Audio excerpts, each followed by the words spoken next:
Hey guys, welcome to the Working Man Sports Talk podcast, where we like to talk to other working men about sports. And if you aren't a man, Who who cares? cares? Welcome to the show. We have an interesting topic today. First of all, the NFL season has started, and something interesting came up, and it's something to do with Kyler Murray. And I don't know if it's exactly Kyler Murray or if it's just fantasy people freaking out because Marvin Harrison Jr. isn't getting the points they thought he was going to get. But this is from the Bleacher Report.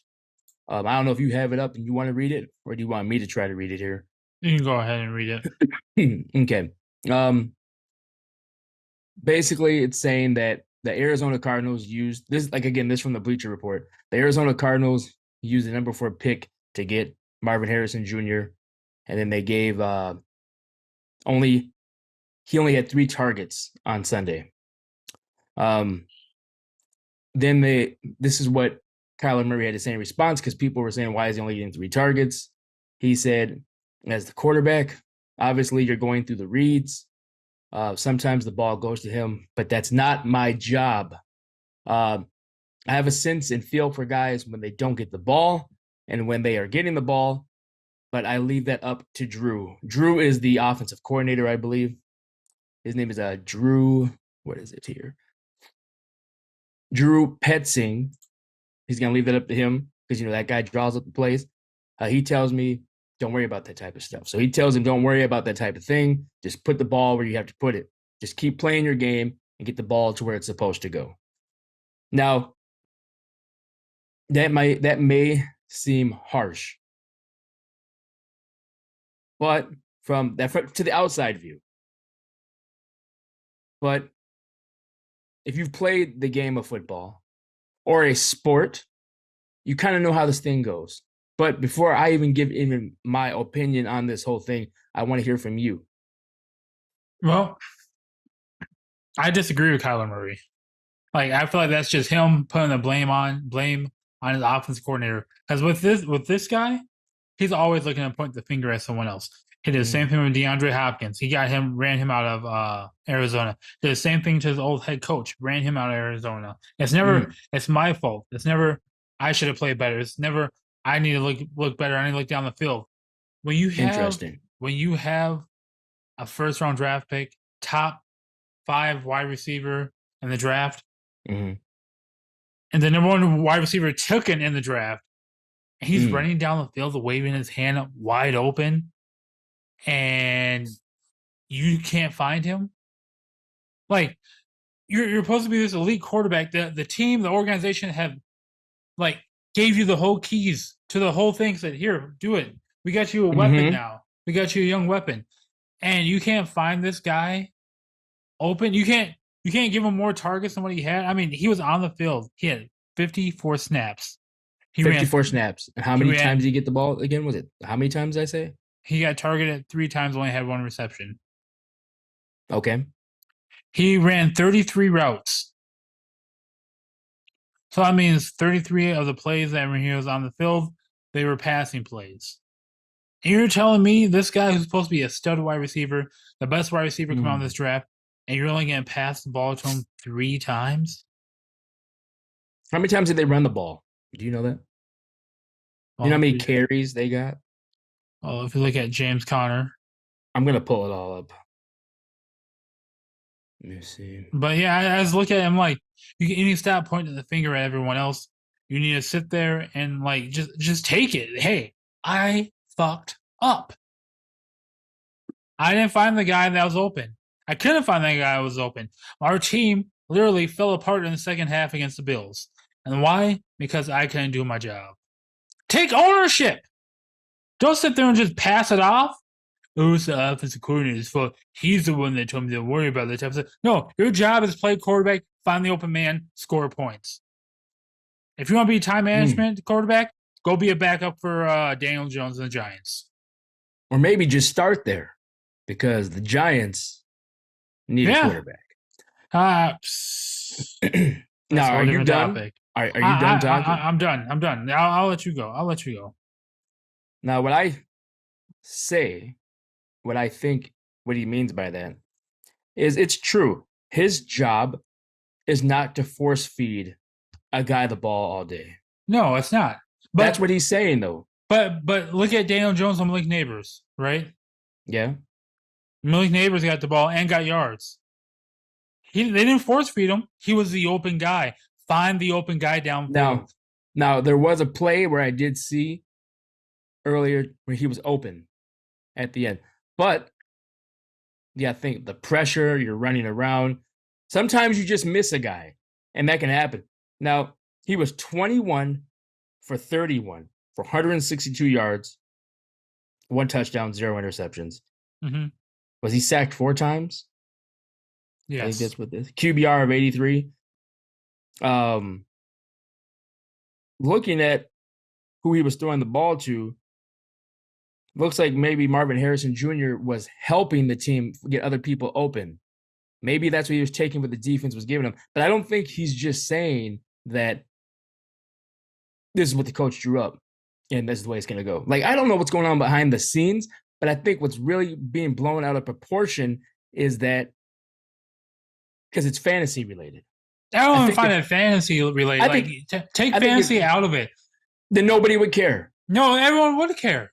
People have money. Okay, betting and fantasy. You got to take betting and fantasy out. Take it out. And guess what? You just spent millions. I mean, millions dollars on your first round draft pick, who's supposed to be the next coming of being the best wide receiver in the league, and you can't even give him the ball. Yeah, but see, you can't even give him the ball. Maybe hardcore fans would care, but the only reason why this is really becoming a topic is because of betting. I bet lots of people bet money on Marvin Harrison Jr. on whether it was on yards or it was points or fantasy scores. Then you got people in fantasy leagues, money leagues, they're gambling on it and they're seeing him come up short. That's where I think a lot of these complaints come from. And I think from a quarterback or just from a sports point of view, his job is to get the ball to the open man, no matter who it is, and score. Example, your New York Giants. Yeah. If they had a chance to beat the Minnesota Vikings, would you care on the last play of the game who caught the ball? No, would you care? This is not the last play of the game. This is to win the game. To win the game, though, if it was to win the game, no, I wouldn't care at all.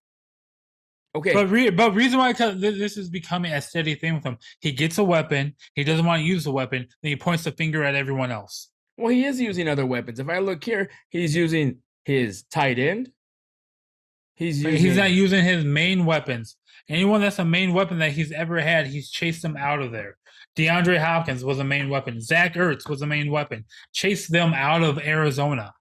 So you're saying that this is all his fault and that this is all going to crumble? No, I'm not saying it's all his fault, but he needs to take ownership in what he needs to take ownership in instead of pointing the finger off at someone else. I don't think he pointed it, though. I think he just said, these are the plays that are drawn up. My job is to find the open guy. That's his job, not to force feed, not to make your fantasy score better, not to make you get your bets.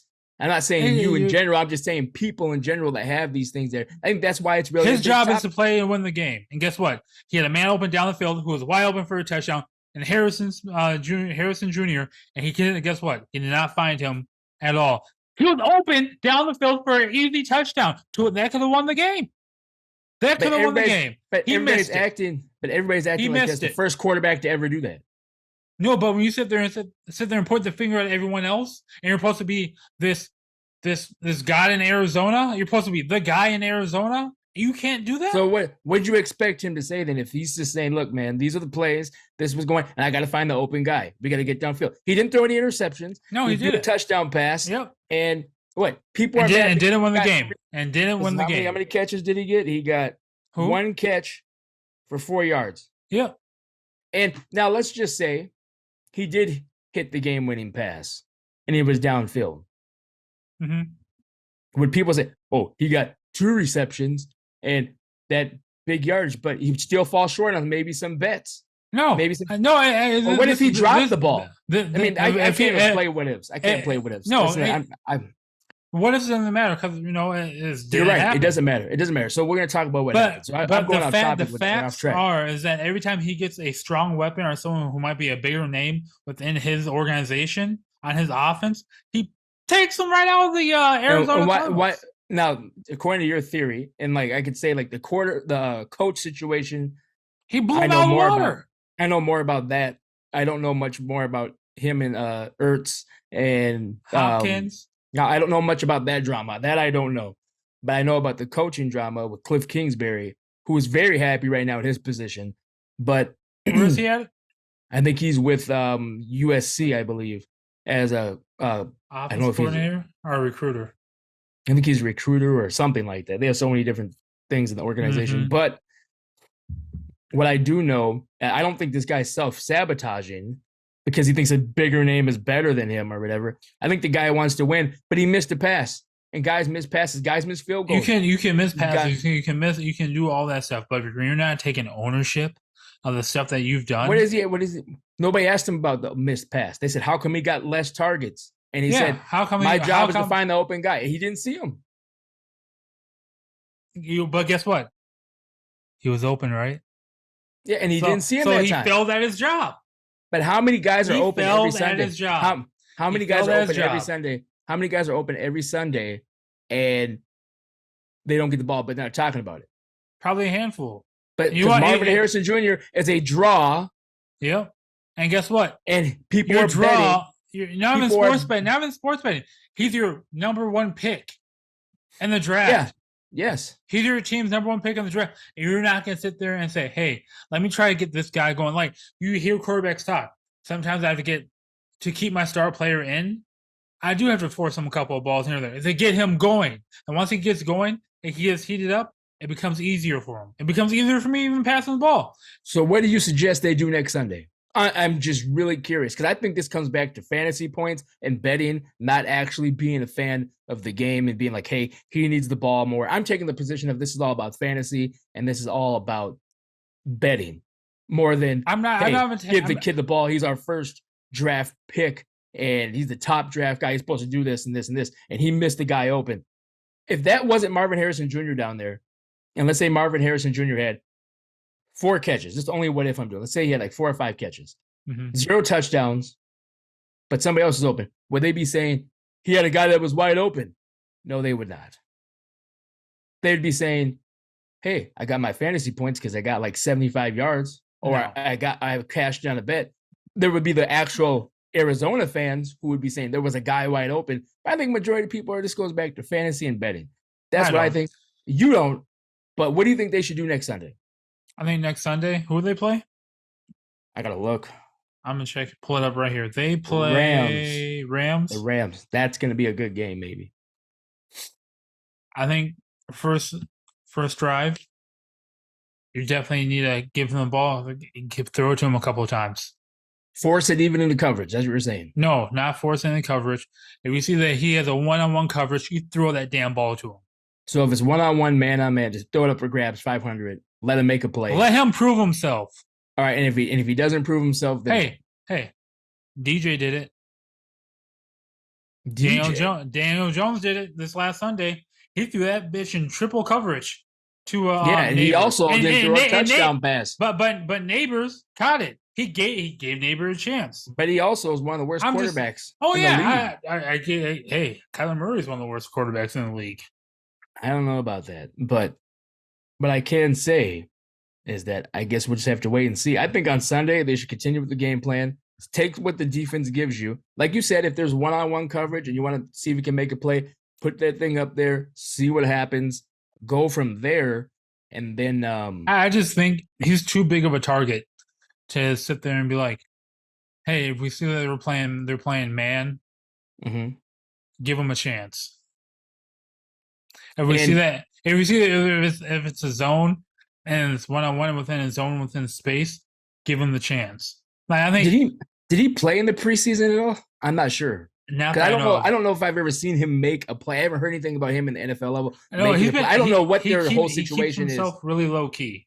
I don't know what their whole situation is. If they know something that we don't know, why he's not making the big play, or maybe they're just not synced up yet. That was the first game. Yeah, and that could be it. But I just feel like it's one of those type of things that you still got your practices and all that stuff. Kyler Murray's been in the NFL for a long time now. He should know how to read a defense.